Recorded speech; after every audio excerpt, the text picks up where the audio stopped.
प्यारे बच्चों, 12th class history का 13th लेसन हमारा है महात्मा गांधी और राष्ट्रीय आंदोलन। तो नाम से स्पष्ट है, ये लेसन हमारा राष्ट्रपिता महात्मा गांधी के ऊपर है और इनके द्वारा चलाए गए राष्ट्रीय आंदोलन, उसके बारे में हमें इस लेसन में सीखना है। तो सबसे पहले हम ये जानेंगे कि किसी भी देश का बनना या उसके बनने की जो प्रक्रिया है, उसे किसी एक व्यक्ति के नाम के साथ कैसे जोड़ दिया जाता है। तो बहुत सारे देश एक लंबी लड़ाई के बाद, लंबे संघर्ष के बाद इकट्ठे होकर के राष्ट्र के रूप में सामने आए। लोगों के अंदर राष्ट्रवाद की भावना आई और वो आज हमारे सामने एक देश के रूप में मौजूद हैं। तो इन देशों की जो बनने की प्रक्रिया है बहुत लंबी रही है और लाखों लोगों ने इस संघर्ष में अपना योगदान दिया। लेकिन इन लाखों लोगों में कोई एक व्यक्ति ऐसा होता है जो सबसे ऊपर निकल करके आता है और उस व्यक्ति के साथ उस राष्ट्र के बनने की प्रक्रिया को या राष्ट्र के निर्माण की प्रक्रिया को या राष्ट्र के एकीकरण की प्रक्रिया को जोड़ दिया जाता है। अगर हम इटली की बात करते हैं तो इटली के निर्माण में गैरिबाल्डी का बहुत बड़ा योगदान था, तो गैरिबाल्डी का नाम जोड़ दिया गया। अगर हम अमेरिका की बात करते हैं तो जॉर्ज वाशिंगटन का नाम आता है। इसी तरीके से अगर हम वियतनाम की बात करते हैं तो हो ची मिन का नाम आता है। अब अगर हम अपने देश की बात करते हैं, भारत देश की, तो हमारे देश को आज़ाद कराने में लाखों लोगों ने अपने प्राणों की आहुति दी, लोगों ने अपना योगदान दिया। लेकिन महात्मा गांधी का नाम सबसे ऊपर आता है। तो अपने देश को बनने में या हमारे यहाँ जो राष्ट्रवाद की भावना विकसित हुई, हमारे देश को राष्ट्र के रूप में बनाने में महात्मा गांधी का योगदान बहुत ज़्यादा रहा। इसलिए महात्मा गांधी के साथ भारत के निर्माण की प्रक्रिया को जोड़ा जाता है। तो महात्मा गांधी को भारतीय राष्ट्र का पिता भी माना गया है, क्योंकि गांधी जी एक ऐसे व्यक्ति थे जो सबसे ज़्यादा प्रभावशाली थे। तो इसलिए अगर उनको ये विश्लेषण दिया भी गया है, उन्हें विशेषण दिया गया है, तो गलत भी नहीं है, क्योंकि उनका अभूतपूर्व योगदान रहा है भारत देश को आज़ाद कराने में। अब एक बात हमें ये समझनी पड़ेगी कि कोई व्यक्ति कितना महान क्यों ना हो, कितना भी बड़ा क्यों ना हो, तो वो जो बड़ा व्यक्ति हो केवल इतिहास ही नहीं बनाता है, बल्कि उस व्यक्ति को इतिहास के द्वारा भी बनाया जाता है। ये दो बातें हैं कि वो इतिहास भी बनाता है और इस इतिहास के द्वारा उस व्यक्ति को भी बनाया जाता है। तो ये बात हमें ध्यान रखनी पड़ेगी। अगली चीज़ हम लेते हैं कि दक्षिण अफ्रीका ने गांधी जी को महात्मा कैसे बनाया। जिसे हम कहते हैं महात्मा गांधी, तो आखिर महात्मा का टाइटल इनके साथ कैसे जुड़ा था, इसको हम सीखेंगे। बेटा, ये महात्मा गांधी जो थे, ये लगभग 2 दशक तक विदेशों में रहे और 1915 में लौट करके भारत आते हैं। इन 2 दशकों में जो ज़्यादा समय था उनका, वो दक्षिण अफ्रीका में बीतता है। और यहाँ दक्षिण अफ्रीका में वो वकालत करने गए थे, यानी वकील के रूप में गए थे। लेकिन वकील के रूप में गए ज़रूर थे, लेकिन वहाँ पर जो भारत के लोग रहते थे या भारतीय समुदाय के लोग रहते थे, उनके वहाँ वो अपनी योग्यता के कारण नेता बन गए। तो एक इतिहासकार हुए जिनका नाम है चंद्रन देवनेसन। चंद्रन देवनेसन, उन्होंने महात्मा गांधी को एक लेकर टिप्पणी करी थी कि दक्षिण अफ्रीका ने ही गांधी जी को महात्मा बनाया था। यानी महात्मा का टाइटल इनके साथ दक्षिण अफ्रीका से जुड़ गया था, क्योंकि यहीं पर गांधी जी ने सबसे पहले, जिनका एक मुख्य हथियार था सत्याग्रह, सत्याग्रह की जो टेक्निक थी, इसका प्रयोग सबसे पहले इन्होंने दक्षिण अफ्रीका में ही किया था। और ये जो इनकी टेक्निक थी अहिंसा पर आधारित थी, मतलब बिना मारपीट किए अपने सत्य के मार्ग पर चलते हुए अपने सत्यवाद को लोगों के सामने रखना। अगर हम ऐसा करते हैं तो हमें उसमें सफलता ज़रूर मिलेगी, ऐसा इनका मानना था। तो दक्षिण अफ्रीका में रह करके इन्होंने अलग अलग धर्मों के बीच में एक सौहार्द का वातावरण बनाने का प्रयास किया। जो छोटी जातियों के लोग थे या जो महिलाएं थीं उनके साथ जो भेदभाव हो रहा था, तो उसे रोकने का प्रयास भी किया और लोगों को चेतावनी दी कि ऐसा करना ठीक नहीं है। अब हम देखते हैं कि जब 1915 में गांधी जी भारत में लौट करके आते हैं, तो यहाँ राजनीतिक रूप से क्या परिवर्तन दिखाई पड़ते हैं। अब इस चीज़ को हम थोड़ा समझने का प्रयास करेंगे। तो बेटा, ये महात्मा गांधी 1893 में 1893 में गांधी जी विदेश चले गए थे वकालत की पढ़ाई करने के लिए, और लौट करके 1915 में आते हैं। जिस समय 1915 में आते हैं तो इनके सामने हालांकि आज़ादी की लड़ाई चल रही थी। 1885 में कांग्रेस पार्टी की भी स्थापना हो चुकी थी, जो कि राष्ट्रीय आंदोलन को बढ़ाने का प्रयास कर रही थी। लेकिन जब ये 1915 में लौट करके आते हैं तो हालात काफ़ी बदले हुए पाते हैं। हालांकि हमारा जो देश था उस समय भी ब्रिटेन का एक उपनिवेश बना हुआ था, यानी अंग्रेज़ों ने हमारे देश पर कब्जा कर रखा था। लेकिन हमारे जो देश के लोग थे उन्होंने देश को आज़ाद कराने की जो प्रक्रिया थी उसे काफ़ी गति प्रदान कर रखी थी, यानी देश को आज़ाद कराने के जो प्रयास थे काफ़ी ज़ोरदार तरीके से यहाँ पर चल रहे थे।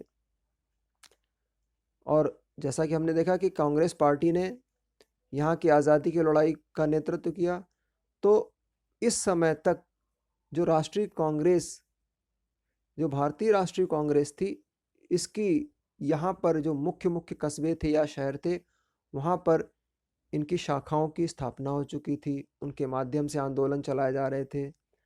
1905 से 1907 का जो समय था, इस समय स्वदेशी आंदोलन, स्वदेशी यानी अपने देश की बनी चीज़ों पर ही मुख्य फोकस करना, तो इस तरीके के आंदोलन भी कांग्रेस के द्वारा चलाए जा रहे थे।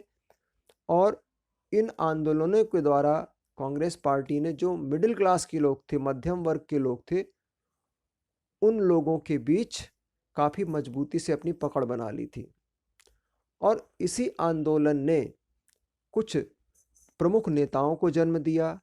जैसे अगर हम महाराष्ट्र से देखते हैं तो वहाँ बाल गंगाधर तिलक का नाम आता है, बंगाल से बिपिन चंद्र पाल, पंजाब से लाला लाजपत राय, यानी ये 3 नेता प्रमुख निकल करके आते हैं।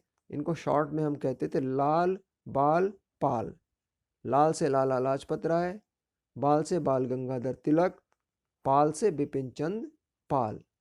और ये जो थे, ये तीनों गरम दल के नेता माने जाते थे, यानी अपनी बात को काफ़ी सख्ती के साथ रखना, हिंसापूर्वक, काफ़ी ज़बरदस्ती के यानी लड़ करके अपना विरोध प्रदर्शन करके अपनी मांगों को मनवाना, इस तरीके के इन लोगों की विचारधारा थी। लेकिन एक दूसरा जो सॉफ्ट समूह था, उदारवादियों का समूह था, उनका मानना था कि हमें हिंसा नहीं करनी है, अपनी बात को ज़्यादा स्पष्टता के साथ लोगों के सामने रखना है और उस बात को मनाने के लिए उन्हें मजबूर करना है। तो इस तरीके के लोग उदारवादी कहे जाते थे।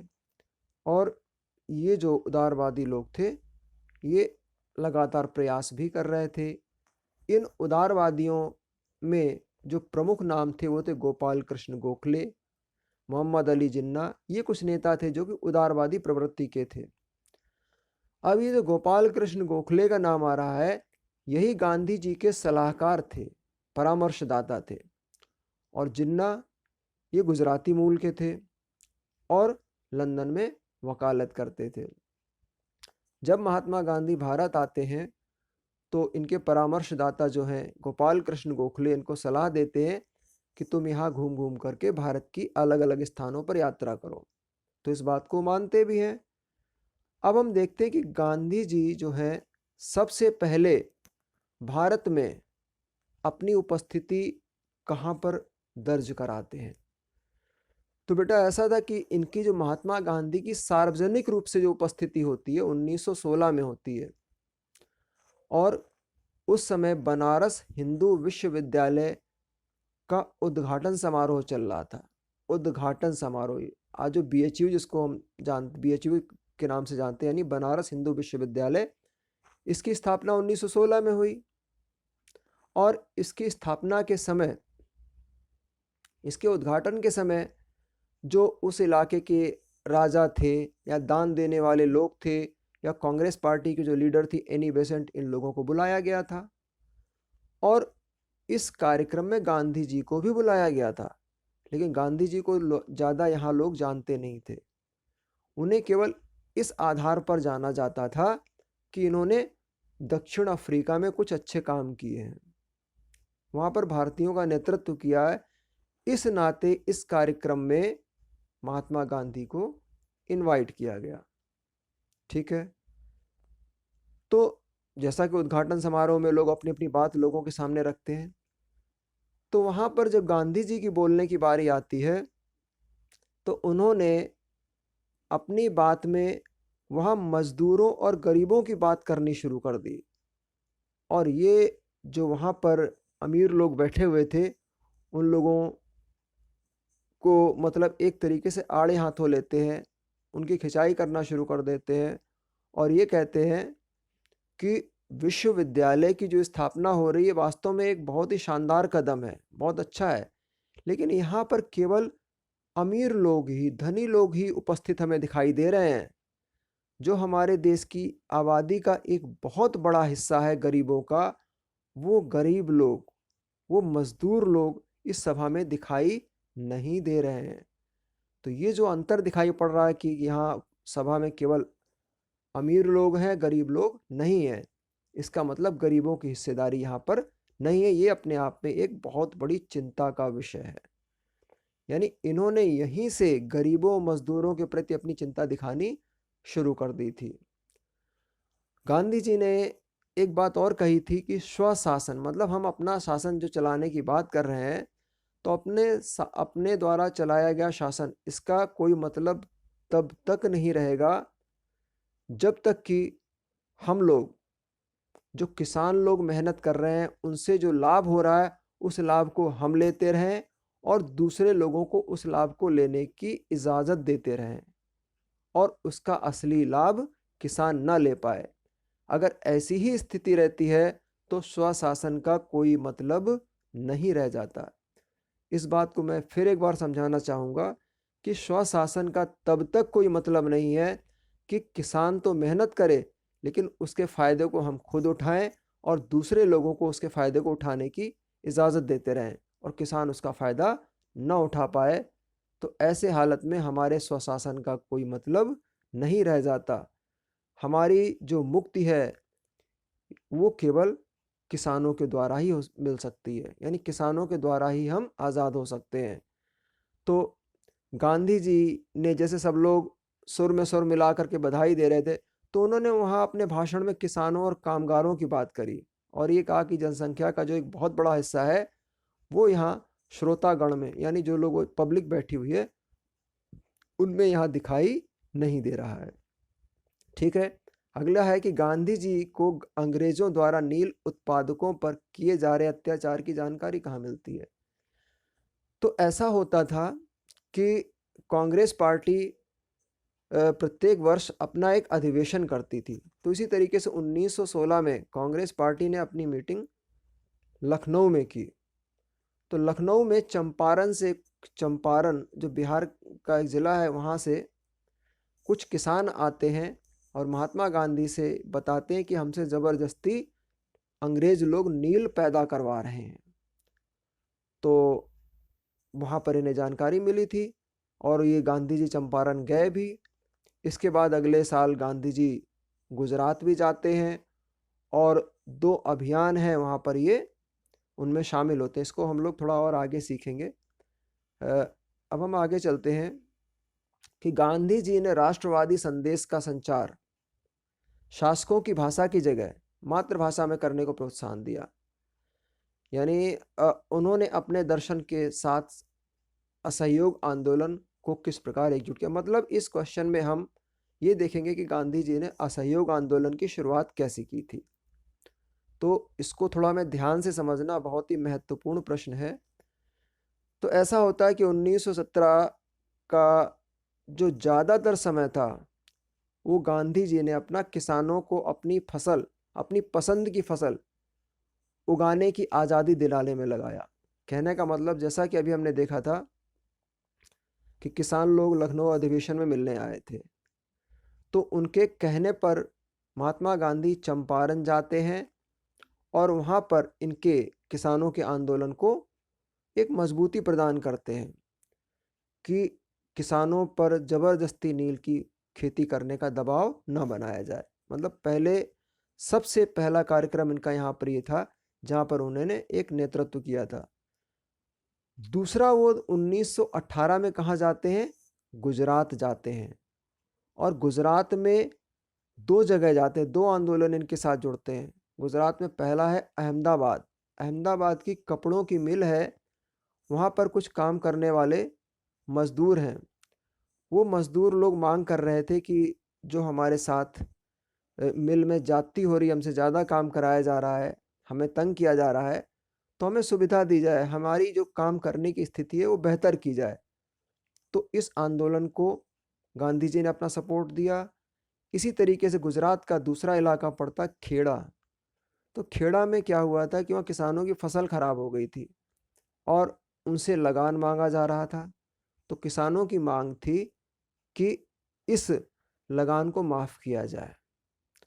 तो गांधी जी ने यहाँ सपोर्ट किया। तो हमने क्या देखा, 1917 में गांधी जी ने चंपारण में किसानों की मदद करी। 1918 में गुजरात जाते हैं दो जगह, पहली जगह अहमदाबाद, वहाँ कपड़े की मिल में काम करने वाले मजदूरों की मदद करते हैं। और दूसरा खेड़ा, जहाँ किसानों की फसल खराब हो जाती है और वो लगान माफ़ करने की बात करते हैं, उनका सहयोग गांधी जी करते हैं। तो ये चंपारण, अहमदाबाद, खेड़ा, ये शुरुआती के इनके आंदोलन थे। तो गांधी जी एक ऐसे राष्ट्रवादी व्यक्ति के रूप में सामने आए जो उनको देख के लगता था कि इनके अंदर गरीबों के प्रति बहुत ज़्यादा हमदर्दी है और उनसे सहानुभूति रखते हैं। ठीक है, ये तो इसकी भूमिका रही। अब आगे देखते हैं कि जब प्रथम विश्व युद्ध चल रहा था 1914 से लेके 18 तक, तो उस समय अंग्रेज़ों ने क्या किया था कि जो मीडिया है, प्रेस, उस पर प्रतिबंध लगा दिए थे। और 1919 में अंग्रेज लोग एक अधिनियम यानी एक्ट ले आते हैं, उसका नाम है रॉलेट एक्ट। इस रॉलेट एक्ट के द्वारा किसी भी मतलब जो कहना चाहिए जो क्रांतिकारी लोग थे या जो आज़ादी की लड़ाई लड़ रहे थे, बिना उनके खिलाफ जांच किए उनको सीधे जेल में डाल सकते थे इस एक्ट के द्वारा। तो इस एक्ट को लेके भारतीयों में बहुत ज़्यादा विरोध था। ठीक है, तो गांधी जी ने भी इसका विरोध जमकर किया। इसका विरोध करने में क्या किया गया कि अलग अलग कस्बों में दुकानें हैं, स्कूल हैं, इन सबको बंद कर दिया गया। इससे जो एक सामान्य जनजीवन था वो ठहर जाता है।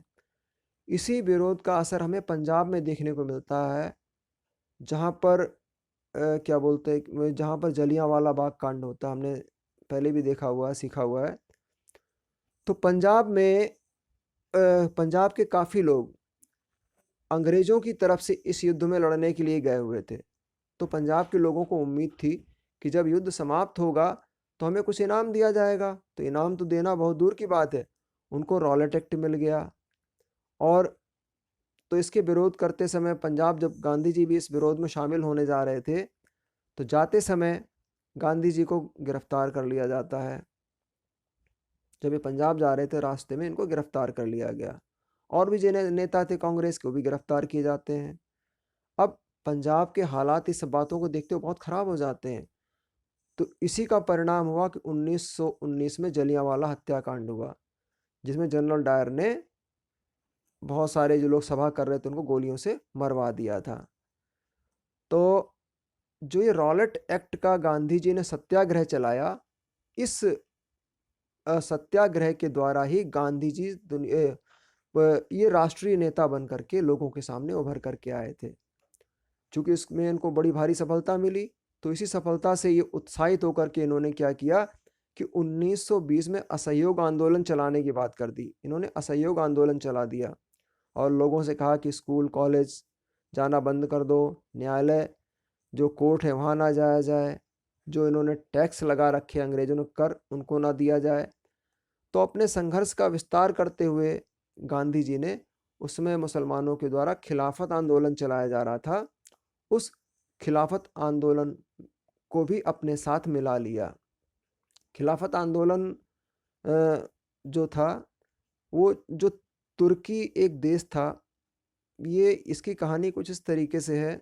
जो प्रथम विश्व युद्ध चल रहा था, एक तरफ मित्र राष्ट्र थे जिसमें रूस, अमेरिका, ब्रिटेन, जापान, फ्रांस आदि देश थे, और दूसरी तरफ जर्मनी, ऑस्ट्रिया देश थे। तो तुर्की ने ऑस्ट्रिया और जर्मनी का सपोर्ट किया था, लेकिन जब मित्र राष्ट्र जीत जाते हैं, इनकी हार हो जाती है, तो तुर्की के ऊपर इन्होंने कठोर नियम वगैरह लगाने शुरू कर दिए। तो यहाँ पर क्या होता था, जो एक मुख्य पद था खलीफा का, जो एक नेतृत्व करता था शरिया कानून के अनुसार, उस खलीफा पद को समाप्त करवा दिया इन्होंने, और तुर्की का शासक कमाल अतातुर्क बनता है। तो खलीफा पद को फिर से स्थापित करने के लिए यहाँ के मुसलमान मांग कर रहे थे, भारतीय मुसलमान भी इससे जुड़े हुए थे कि भाई फिर से खलीफा पद की स्थापना करिए, लेकिन ऐसा हुआ नहीं था फिर आगे चल करके। तो इस जो कहने का कुल मिला के मतलब यहाँ समझना ये चाहिए, जो खिलाफत आंदोलन चल रहा था, उस खिलाफत आंदोलन को भी इन्होंने असहयोग आंदोलन के साथ मिला लिया।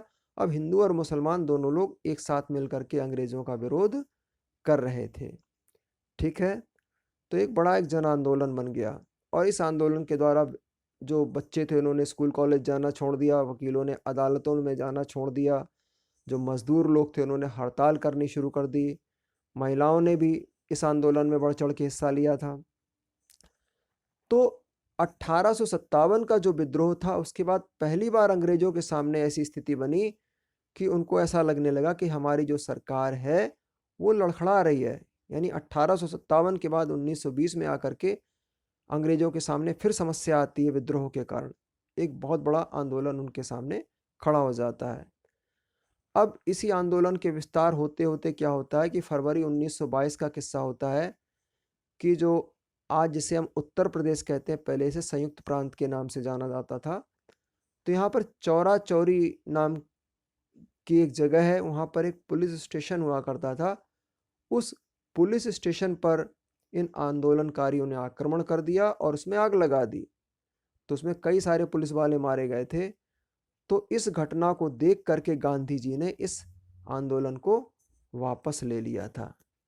इस आंदोलन को वापस ले लिया, और वापस लेने के बाद उन्हें फिर क्या किया गया, उन्हें फिर जेल में डाल दिया गया। तो 1922 में इन्हें गांधी जी को जेल में डाल दिया जाता है। तो इनके ऊपर जो गिरफ्तारी राजद्रोह का मुकदमा चलाया गया। तो बेटा वहाँ के जो जज थे उनका नाम था C.N. ब्रूमफील्ड। C.N. ब्रूमफील्ड जब गांधी जी को सजा सुना रहे थे तो उन्होंने एक टिप्पणी की। उन्होंने कहा था कि इस बात को झुठलाना असंभव है कि मैंने आज तक जिनकी भी जांच की है या आगे करूंगा उनसे भिन्न श्रेणी के हैं आप। यानी गांधी जी क्या तारीफ कर रहे हैं वो, कि इस तथ्य को नकारना असंभव होगा कि आपके लाखों देशवासियों की दृष्टि में आप एक महान देशभक्त और नेता हैं। यानी जज जो इनको सजा सुनाने जा रहा है वो इनको इनकी प्रशंसा करते हुए इनको कह रहा कि आप एक महान देशभक्त हैं।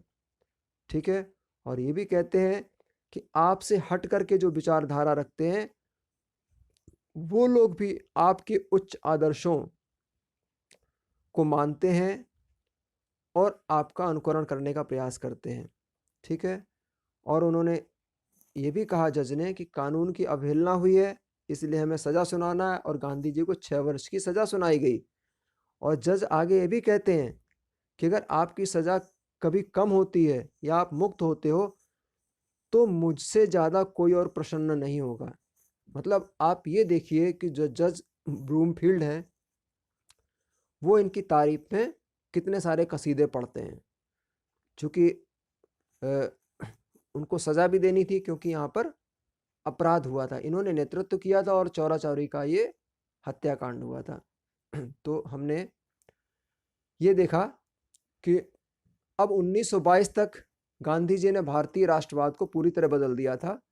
अब राष्ट्रीय आंदोलन में केवल जो राष्ट्रीय आंदोलन चल रहा था, इसमें केवल पढ़े लिखे लोग ही शामिल नहीं थे या केवल व्यापारी लोग ही शामिल नहीं थे, बल्कि इसमें जो आम जनता थी, किसान के रूप में, मजदूरों के रूप में और कारीगरों के रूप में, वो लोग भी इस आंदोलन में शामिल हो गए थे। तो ये बेटा हमने असहयोग आंदोलन के बारे में सीखा। अब हम लास्ट बात आज में सीखते हैं, आज के लिए सीखते हैं कि महात्मा गांधी ने खुद को अपना खुद को आम जनता जैसा दिखाने के लिए क्या किया। यानी जो महात्मा गांधी थे वो सादा जीवन और उच्च आदर्शों के स्वामी थे। उनका सादा जीवन था और उनके उच्च विचार थे। उन्होंने अपने आप को आम लोगों को जैसा दिखाने के लिए हमेशा प्रयास किया। वो लोगों के बीच घुल मिल करके रहा करते थे। उनके मन में गरीबों के लिए बहुत ज़्यादा हमदर्दी होती थी, लोगों से सहानुभूति रखते थे। वो आम लोगों की तरह कपड़े पहनते थे और खास करके धोती उनकी विशेष पहचान होती थी।